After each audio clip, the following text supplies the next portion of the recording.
Sejam muito bem-vindos, assinantes do canal, e você que ainda não é assinante, por favor, se inscreva aqui embaixo e ative o sininho ao lado para receber as notificações de todos os vídeos que eu aqui publicar. Hoje eu tenho o prazer de receber aqui o Bernardo Kister, me corrija se eu estiver errado, Bernardo Kister, que está montando, Bernardo, enfim, provavelmente vocês que me acompanham aqui já conhecem, fazendo um sucesso estrondoso com seu canal no YouTube, sucesso merecido. E, ao mesmo tempo, o Bernardo está montando um filme que eu considero importantíssimo, especialmente nesse momento do país, que é um filme sobre a teologia da libertação.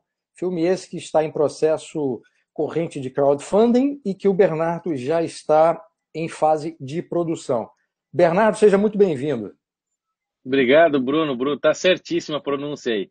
Eu exijo, às vezes, do pessoal, no máximo, o Kister, né? Porque a pronúncia com a trema em cima do U seria Küster, né?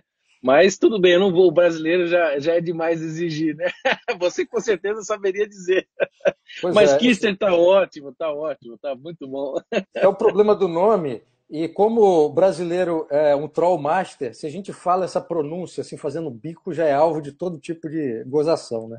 Eu digo, faça bico de U e pronuncie o I, é Kista. Então, mas tudo bem, é um prazer imenso estar aqui. Vamos lá, vamos falar de teologia da libertação.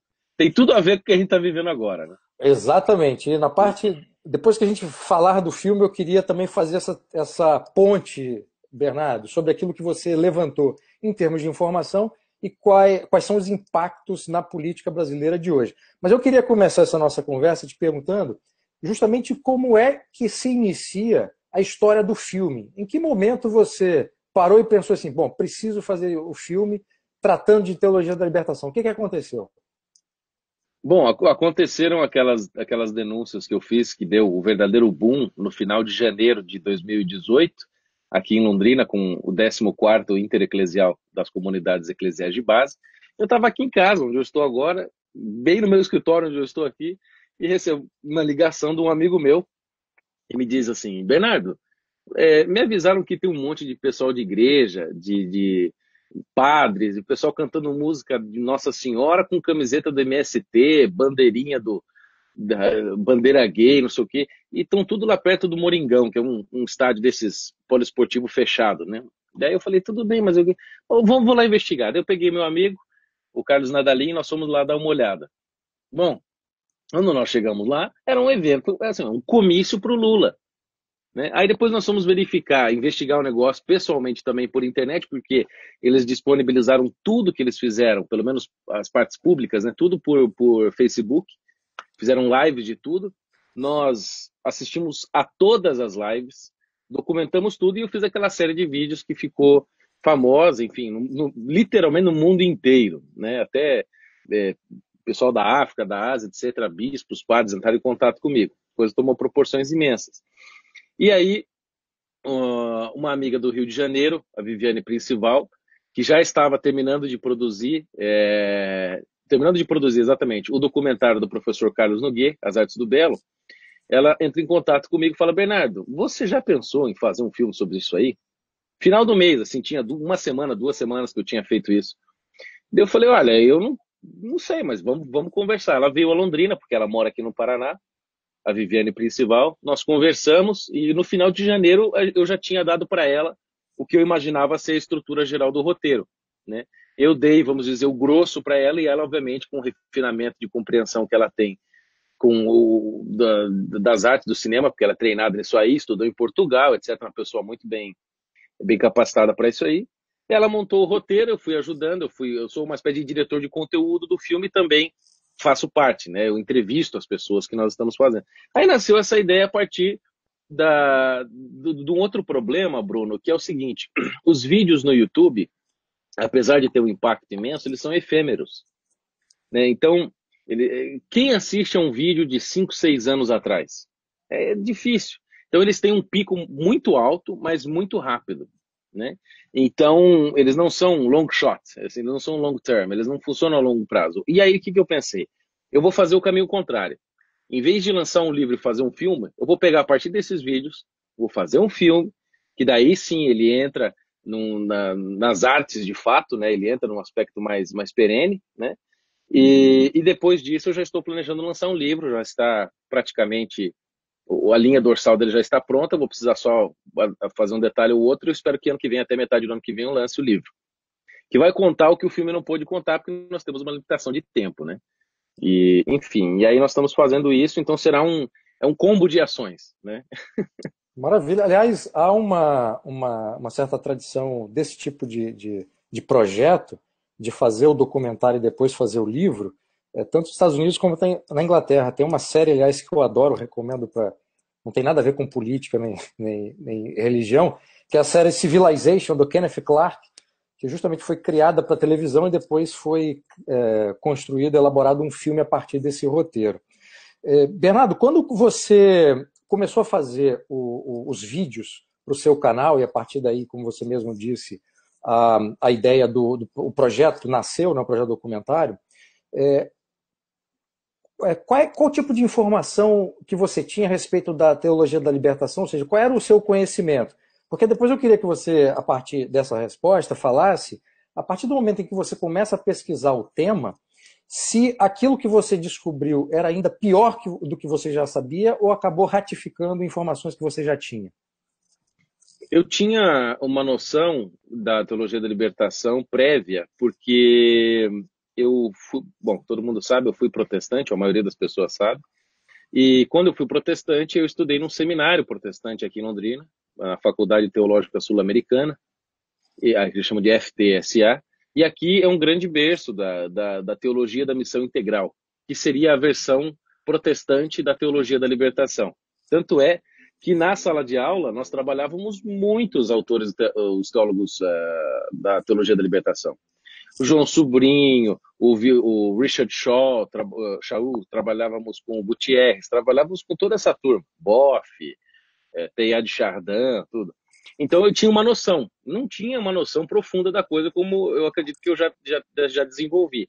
Depois que aconteceu o caso aqui em Londrina, eu me obriguei a de fato comprar muito livro, mas muito mesmo, assim, dessas prateleiras que vocês estão vendo aqui, pelo menos uma aqui, mais embaixo, é só de teologia da libertação.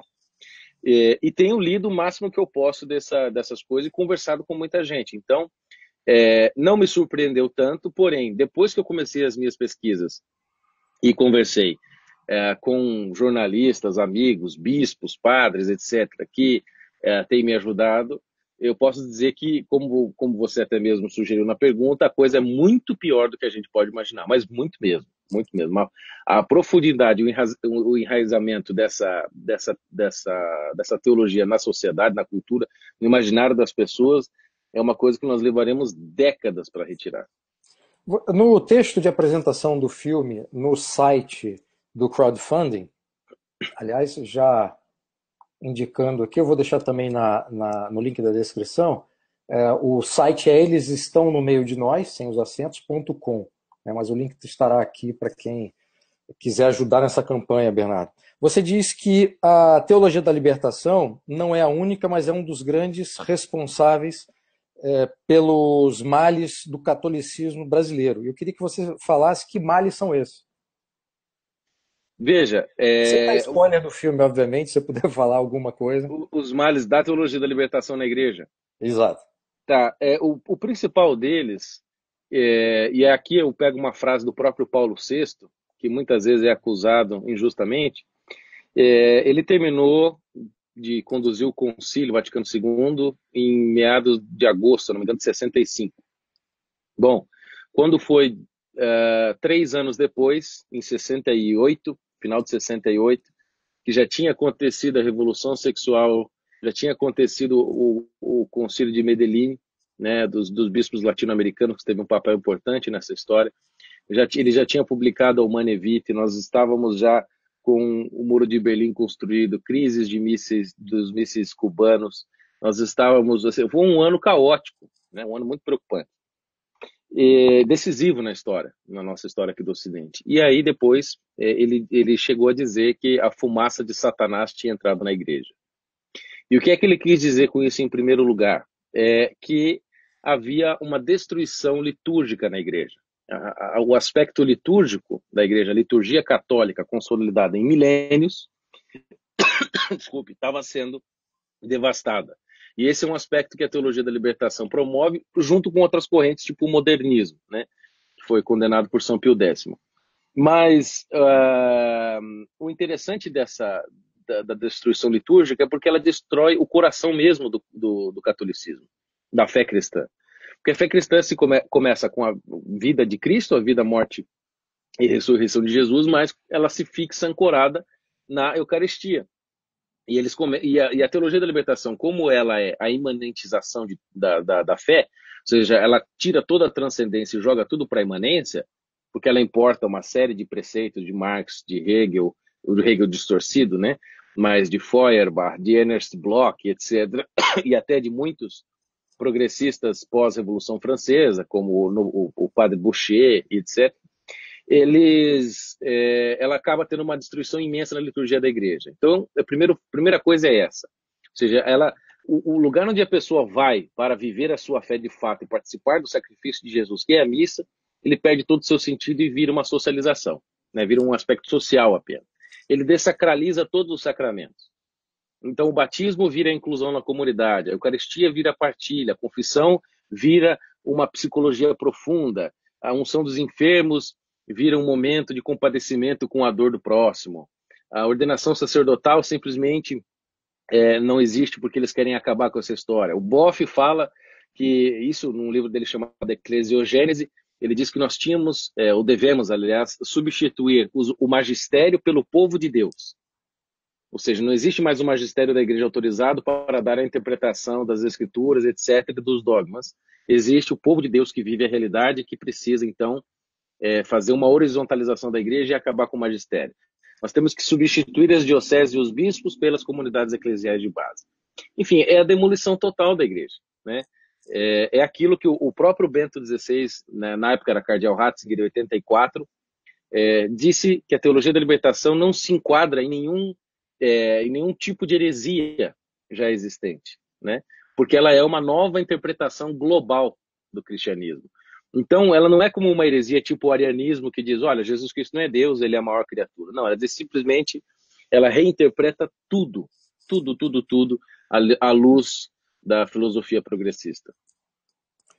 Bernardo, sobre o filme, como é que você estruturou ele? Ou seja, quais são os tópicos principais que você desenvolveu para construir uma narrativa? Só os tópicos. Tá, sendo bem simplista, né, também para não dar spoiler, mas a gente vai fazer uma coisa mais ou menos cronológica, né? Então nós vamos ter que contar algumas coisas que tem que dar um salto até a Revolução Francesa, porque depois nós vamos ver no começo do século, final do século XIX, começo do século XX aqui no Brasil, houve uma grande virada teológica nos seminários, nos conventos e nas universidades, e foi, assim, majoritariamente causada pela teologia e pelo catolicismo francês. Teve uma imensa influência aqui no Brasil, né? Eu estava até dando uma pesquisada naquele site Hemeroteca, da Biblioteca Nacional. Você pode acessar jornais de 1800, é muito bacana o jornal, muito bem feito, aliás, o arquivo. E confirmei algumas coisas, por exemplo, isso eu falo nas minhas palestras, não tem problema nenhum, aqui não é nenhum spoiler, né? A influência que teve o Padre Lebré, né, aqui no Brasil nos anos 40. Ele veio em 47 dar palestras no Rio de Janeiro, o Alceu Moroso Lima conta isso nos livros dele, o Gustavo Corsão conta no Século do Nada, etc., o Jackson de Figueiredo, o Sobral Pinto e tantos outros contam, e aí eu fui ver nos jornais, Jornal da Tarde, Diário de Notícias, Jornal de Pernambuco, tudo mais. O homem veio aqui em agosto de 47, ele ficou nos jornais até, sei lá, março de 48, ficou 6 meses bombando nos jornais por causa das suas palestras aqui, que era uma pregação do comunismo velada, né? Em 47, você imagina, a teologia da libertação foi, vamos dizer, consolidada em 68, 21 anos antes, né? Então a gente vai fazer uma guinada histórica rápida da Revolução Francesa, mais ou menos até essa época ali de 40 e tantos, até 1960. Nós vamos ter que falar das guerrilhas, nós vamos ter que falar do momento de transição do governo do Jango para o regime militar, né? Porque foi importante, porque ele radicalizou os movimentos teológicos, o movimento dos frades, dos dominicanos, da ação popular, nós vamos ter que contar isso. A transição, por exemplo, da ação católica como um movimento católico ligado à hierarquia legítimo, até ela virar um movimento de guerrilha, até ela virar ação popular marxista-leninista, né? Vamos ter que contar o surgimento das SEBs, como é que isso aconteceu, vamos ter que contar os apoios dos bispos, alguns problemas que advieram do Concílio Vaticano II. Não é 100% culpa dele, né, do concílio, mas vamos dizer que ele ajudou a criar esse crime. Enfim, nós vamos ter que fazer uma retrospectiva histórica e no meio eu vou interpelando vou interpelando as falas com os intelectuais que a gente está entrevistando e vai ter um ponto de surpresa que eu não vou poder contar aqui, mas eu garanto que vai ficar muito bom. Nós estamos trabalhando com muitos países, a gente quer fazer uma coisa do Ocidente mesmo, não só do Brasil aqui, Bruno. Pô, maravilha. É impressionante como que, na história do Brasil de forma particular, mas na história do mundo de forma geral, a Revolução Francesa, tanto do ponto de vista intelectual, cultural e político, influenciou tanta coisa ruim. Foi, No, foi. no meu livro Para de Acreditar no Governo, havia o aspecto da Revolução Francesa no século XIX, durante o Império, como é que isso vai fundamentar, alicerçar e estimular o golpe republicano que derruba a monarquia. E depois, nesse meu livro novo, Direitos Máximos e Deveres Mínimos, eu também vou pegar na Revolução Francesa e nas duas primeiras cartas revolucionárias constitucionais a seguir a Revolução, uma influência histórica que vem desembocar na Constituição de 88, que é chamada de Constituição Cidadã, não é por acaso, né? Então, fico muito feliz que você tenha conseguido rastrear isso, porque é mais um elemento de informação dessa influência da Revolução Francesa na história do Brasil. Não, quando você olha, por exemplo, se eu não me engano, é o padre Boucher, já na virada do século XVIII para o século XIX, né? Em 1809, por aí, o padre Boucher escreve um documento e para dar por claro, enfim, sobre o momento atual, ele fala assim: me converti ao cristianismo porque ele é altamente revolucionário. O único pecado da igreja é não ser revolucionário. Eu digo, pô, o homem parece agora falando junto com esse pessoal. Então, essa mentalidade de que é possível, necessário e bom, porque é inevitável, fazer um mundo melhor, e estava inoculada já na cabeça deles, entendeu? E essa ideia é muito pequena, mas como dizia Aristóteles lá no Céu e o Mundo, né?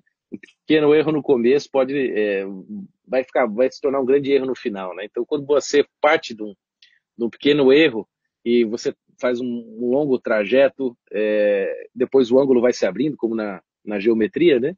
E você depois tem um desastre lá no fim, né? E a teologia da libertação, vamos dizer, é um fruto de um erro de partida, por assim dizer. Bernardo, fazendo uma ligação entre a sua pesquisa, entre o seu filme e o momento político atual, né? O que você consegue estabelecer de relação entre todo esse trabalho que foi sendo feito pela teologia da libertação, pelos seus representantes, e até por padres que não estavam vinculados diretamente pela teologia da libertação, mas que tinham um compromisso ideológico com a esquerda e fizeram a cabeça de muita gente que passaram depois a votar na esquerda? Veja, Bruno, é interessante que eu estava em Niterói, acho que um mês atrás, e conversando com uma senhora no carro, indo para um evento, a mãe, inclusive, da pessoa que estava me levando, me disse assim: rapaz, eu preciso te agradecer por tudo que você fez nesses vídeos, etc., no que você escreve e tal, porque você contou a história da minha vida e o pedaço que eu não sabia. Porque eu era ministra da diaconisa, sei lá o que, da igreja, que era ministra da Eucaristia, e eu estava adepta daquelas ideias, mas eu não sabia de onde vinham aquelas ideias. Eu achava que aquelas ideias eram minhas. E você me contou de onde veio. Agora eu me libertei. Eu falei, essa é a verdadeira teologia da libertação. Então, veja só, o papel que a igreja, né, essa parte da igreja traidora, né, que aderiu à teologia da libertação, traidora, eu digo isso sem eufemismo, é o termo correto aqui, traidora e herética, porque em 6 de agosto de 84, o cardeal Ratzinger condenou a teologia da libertação, numa instrução chamada Libertatis Nuntius, ele condenou isso, e condenou a adesão às categorias e categorizações marxistas, etc. Mas, enfim, aí você tem esse movimento que começa a tomar conta das massas a partir dos anos 70, de 73 mais ou menos, até os anos 80, você tem o boom das comunidades eclesiais de base, né? É exatamente no momento em que o Frei Beto sai da prisão, que ele ficou de 69 até 73 preso. Ele sai de lá, corre direto para Vitória, e não é sem razão que ali acontece o primeiro intereclesial das comunidades eclesiais de base, em 75. Então, em 5 anos, você tem um boom das comunidades eclesiais de base no Brasil inteiro, ou melhor, não tanto um boom, mas você tem uma radicalização do discurso, né, das SEBs. Nós temos cartas, por exemplo, do arcebispo de Diamantina, o Dom Geraldo Proença Sigô, denunciando isso para a Anunciatura Apostólica, falando que elas estão se tornando estão tomando um cunho esquerdista perigoso. E isso em 77, hein? Quando, em 1980, nós temos a criação do PT, e em 2, 3 anos ele já é o partido que tem o maior apoio popular do Brasil. Ele já toca todas as partes, os recônditos, o Brasil profundo ele consegue tocar, né, por uma série de razões, mas principalmente pela base da Igreja Católica. Né, e, na verdade, vamos dizer assim, essa base desse povo que está lá, das comunidades eclesiais de base, a tiazinha do terço, quando você vai na casa dela, você acha que ela está adepta das ideias do Marx, que quer fazer revolução? Quando você entra na casa dela, ela tá lá com o tercinho dela na mão, entendeu? Tá lá com o tercinho, tá rezando, tem uma foto de São João Paulo II lá, ou do Paulo VI, quem quer que fosse a época. Tem uma imagem de Nossa Senhora Aparecida, Fátima, e ela reza o Pai Nosso antes de comer. Só que ela não tem um outro discurso, né? Ela só recebe o discurso daquele padre vagabundo que vai lá pregar para ela uma revolução social e promete rios e fundos para ela, né? Então, a gente vinha de um discurso mais radical, mas partidariamente voltado para o PT, até esses anos 84, 85, porque daí houve o silêncio obsequioso do Boff, em 85, né? Houve essa condenação do Bento, e aí a Teologia da Libertação, a partir dali, não produziu nenhuma obra de grande peso intelectual depois daquela época. Ela foi arrefecendo. Quando chega nos anos 90, o Boff começa a sugerir essa virada do ambientalismo. Principalmente no Rio 92, ele já faz grandes sinais de que ele vai fazer vai pegar a teologia da libertação e vai virar e vai jogá-la para a Mãe Terra, etc. Né? Isso nos anos 90. Então ela começa a tentar se reinterpretar, mas apesar dela não ter nenhuma produção intelectual que preste, até hoje, não tem mais, desde os anos 85, 86, ela conservou muito dos seus quadros políticos, Bruno. Então, ela tinha nas divisões das castas uma casta intelectual muito boa. E ela foi arrefecendo, foi perdendo a qualidade, eles ficaram com os quadros políticos e com o pessoal do dinheiro, e assim eles estavam controlando as massas. Até hoje eles têm esse apoio, só que ele está diminuindo, porque quando a casta intelectual não orienta e não molda mais do modo correto os quadros políticos, você vai desestruturando o movimento, tanto que está acontecendo hoje. Você tinha nas antigas reuniões das comunidades eclesiais de base 20 mil pessoas, 25, 30 mil pessoas. Aqui em Londrina teve 3 mil. Então, os próprios bispos não têm mais aquela coragem, aquela audácia, ousadia de falar do PT, do Lula. Não tem mais. Por quê? Por razões óbvias, né? Por causa da Lava Jato, por causa, enfim, do próprio repúdio do povo. Então, hoje, quando eles querem que a pessoa vote no PT, como o bispo de Lorena apareceu falando isso na Canção Nova agora, esqueci o nome dele, ele fala assim: nós não podemos votar em candidatos que defendem a tortura, que defendem o nazismo, o fascismo, candidatos que apoiem as armas e não sei o quê. Então, eles vêm com um discurso velado, só que as pessoas não compram mais isso, entendeu? Esse discurso já antigo, cafona, entendeu? As pessoas querem mais abertura, entendeu? As redes sociais ajudaram assim a dar um pouco mais de arejar um pouco a opinião das pessoas. O pessoal está conseguindo falar mais diretamente. Aí vem uma pessoa com esse discurso cheio de dedos, entendeu? Todo maquiado. Isso é ridículo, não cola, o pessoal não aceita mais. Então, quando vem um padre e fala abertamente quem vota em comunista está em pecado grave, porque a igreja assim o disse nos anos 40 com Pio XII, pô, é isso que o povo quer ouvir, uma coisa direta e específica. Quem vota em candidato abortista tá em pecado grave também, porque a partir do momento que você elege o candidato abortista, o primeiro aborto que advier depois daquilo, você é culpado daquilo que você ajudou a elegê-lo, né? Enfim, então é um cenário agora um pouco confuso para eles, porque eles estão sem organização. E eu só termino dizendo o seguinte em relação a isso, Bruno. Esse evento que aconteceu aqui em Londrina, que me motivou a fazer todos esses vídeos, eu fiquei pensando por que é que eles estavam tão desesperados e tentando fazer renascer o Lula e o contato dele com as comunidades eclesiais de base, por que que eles estavam tão as pessoas não é desesperadas, mas estavam tão afoitos, melhor, para fazer com que isso acontecesse, né? Você recuperar o apoio que o PT tinha na base da Igreja Católica, por uma série de razões. A primeira delas, Bruno, é que depois que o PT chegou no poder em 2002, qual era a preocupação do Lula? Chegar ao poder e nunca mais sair. Para isto, uma vez que ele tinha chegado ao poder, ele não precisava mais das comunidades eclesiais de base, ele precisava aparelhar e criar o establishment. Ele precisava aparelhar o Brasil inteiro, desde do ascensorista dos elevadores até os mais altos secretários dos ministérios, o Ministério Público, Defensoria Social, os juízes, o STF, ele tinha que encarnar tudo para ficar ali e nunca mais sair. Então, o PT deixou as comunidades eclesiais de base, elas foram murchando. O que nós vimos em Londrina aqui foi isso. Então, essa é a primeira razão. A segunda delas, aconteceu em 2016, a última votação para vereador e prefeito. O PT perdeu 62% das prefeituras e das vereanças. Portanto, eles perderam o contato local com as pessoas, né, em 62% dos municípios aqui no Brasil. Terceiro, o fim do imposto sindical obrigatório. Esvaziou a base dos movimentos. Quarto, você teve o impeachment da Dilma, que desmoralizou o partido. Quinto, você teve o julgamento, condenação e prisão do Lula, que desgastou a imagem do PT.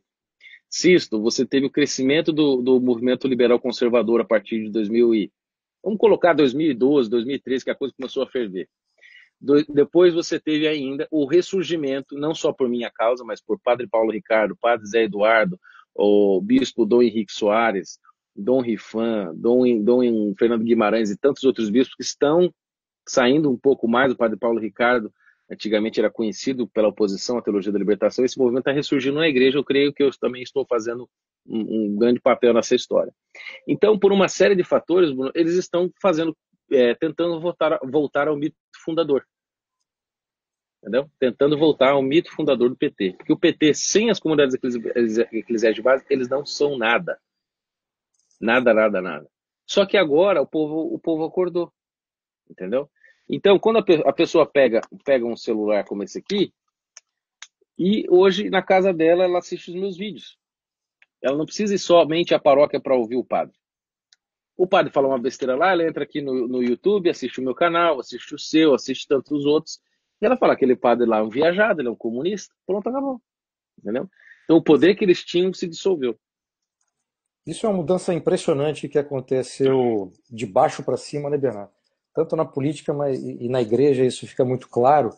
E é justamente isso, as pessoas pela internet têm acesso à informação e quando se deparam com qualquer tipo de discurso ideológico, no âmbito da igreja ou nas escolas, por exemplo, elas já estão inoculadas ali com uma série de escudos, né, que permitem com que essas pessoas, sejam mais jovens ou mais velhas, vejam aquele tipo de discurso exatamente como ele é, seja um discurso ideológico.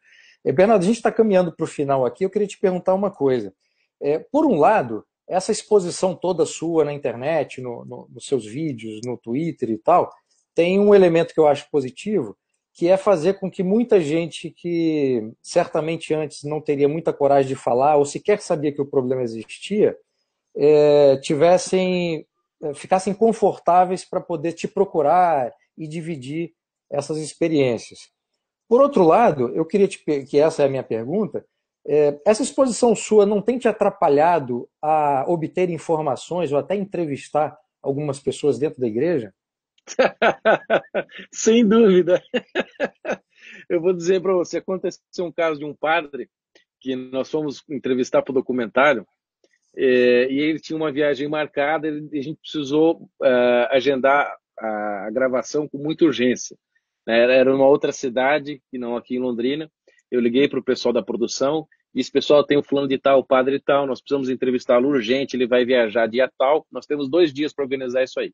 Organizamos todo o set, montamos, ele foi lá, gravamos, nós gastamos acho que uns R$ 5.000 para montar o set, né? Porque alugar equipamento, contrata a pessoa, locação, né? Bom, nós gravamos, né? Ficou razoavelmente bom, né? Não ficou ideal porque foi feito às pressas, mas tinha ficado bom. Muitas partes dava para usar. Deu uns 2 dias, ele me liga. Bernardo, tô com um problema aqui. Eu falei com o meu diretor espiritual e eu acho melhor não participar do programa, do projeto de vocês do filme. Uau! Perdemos, perdemos um participante e R$ 5.000, né? Eu falei, bom, o que eu vou fazer, né?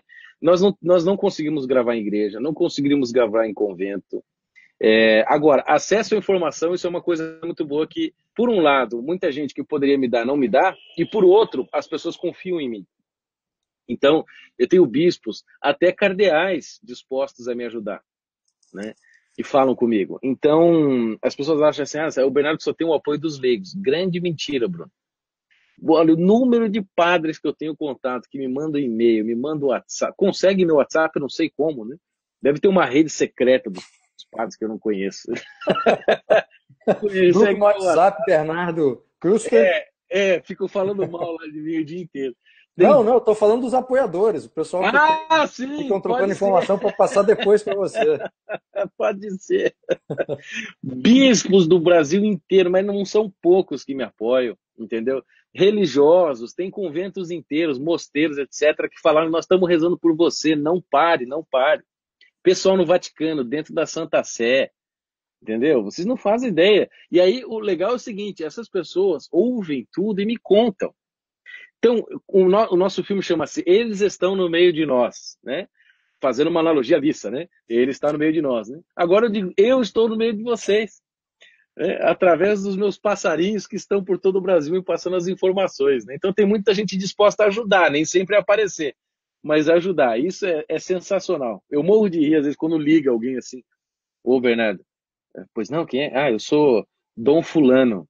Dom Fulano? O bispo? Meu Deus, eminência e tal. É isso, Bruno. Ah, que maravilha, fico feliz que as pessoas estejam te procurando, pelo menos para passar informação, né? Tem. Bernardo, para encerrar, qual é o planejamento do filme? Quando é que você espera, sua equipe espera que o filme esteja pronto para ser lançado? Veja, Bruno, essa é uma. Nós tínhamos um planejamento inicial que era lançá-lo até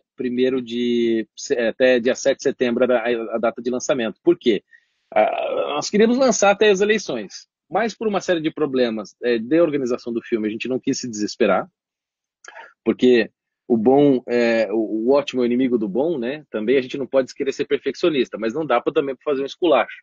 E nós temos a limitação financeira, né? Até nesse caso desse filme, a gente poderia buscar a ajuda da Ancine, etc. Mas nós não quisemos, por uma questão de isenção mesmo, entendeu? Para não ter qualquer suspeita do nosso viés. Então a gente quer fazer um negócio popular mesmo. O filme, a nossa expectativa é conseguir R$ 450.000. Só que isso demora, né? Então a gente tem o apoio de algumas pessoas grandes, etc., que ainda estão começando a nos ajudar. A gente arrecadou uma boa parte, acho que uns 60%, e isso tem nos permitido viajar pelo Brasil inteiro, mas nós temos ainda que fazer 2 viagens para fora do Brasil. Uma delas para os Estados Unidos, que nos custará um pouco de dinheiro. Graças a Deus o dólar está caindo, mas nós temos que ir ao México, Argentina, etc., né? Eu já estive na Itália, França, já consegui gravar algumas pessoas lá, porém ainda falta um pouquinho. Então a limitação nossa por enquanto, é o dinheiro. Se nós já tivéssemos todo o dinheiro, provavelmente a gente conseguiria entregar até final de novembro. mas a gente espera lançar no máximo meio de dezembro. A nossa expectativa é essa, Bruno. A expectativa é essa. Porque assim, é juntando pessoas do Brasil inteiro, Colômbia, Argentina, México, Estados Unidos, Itália, França e talvez Bélgica, né? Porque a Bélgica tem uma universidade importante lá que tem uma influência nessa história toda, a Universidade de Louvain. Então, é isso. A nossa limitação, por enquanto, é o dinheiro, mas a gente espera lançar esse ano ainda. Se não der, vai ano que vem, mas vai ser feito. Pô, maravilha. Então fica novamente a sugestão aí para apoiar o filme. Repetindo, eu vou deixar aqui na seção na descrição do vídeo, melhor dizendo. E, Bernardo, muitíssimo obrigado pela entrevista. Achei ótima a sua ideia. Acompanho o seu canal desde o início. Parabéns pelo trabalho que você vem fazendo. E é isso. Obrigadíssimo. Obrigado, Bruno. Obrigado. Prazer grande estar aqui. Que Deus nos abençoe e vamos em frente. Não precipitar, não parar, não retroceder. Exatamente. Bom, para você que é assinante do canal, brigadíssimo pela audiência. Se vocês gostaram desse vídeo, por favor, compartilhem, ajude a espalhar esse conteúdo, ajudem a espalhar o filme do Bernardo, né, a produção, que é um filme importante não só para quem é católico, mas eu acho que o Brasil inteiro, porque como a gente tratou aqui, há esse vínculo, né, da teologia da libertação e pessoas da igreja vinculadas a um compromisso ideológico. Eu acho que esse filme vai ser importantíssimo para a gente entender muita coisa que aconteceu na política brasileira. Meu nome é Bruno Garchagen, sou cientista político, autor do livro Direitos Máximos, Deveres Mínimos, o festival de privilégios que assola o Brasil. Fiquem com Deus e até o próximo vídeo.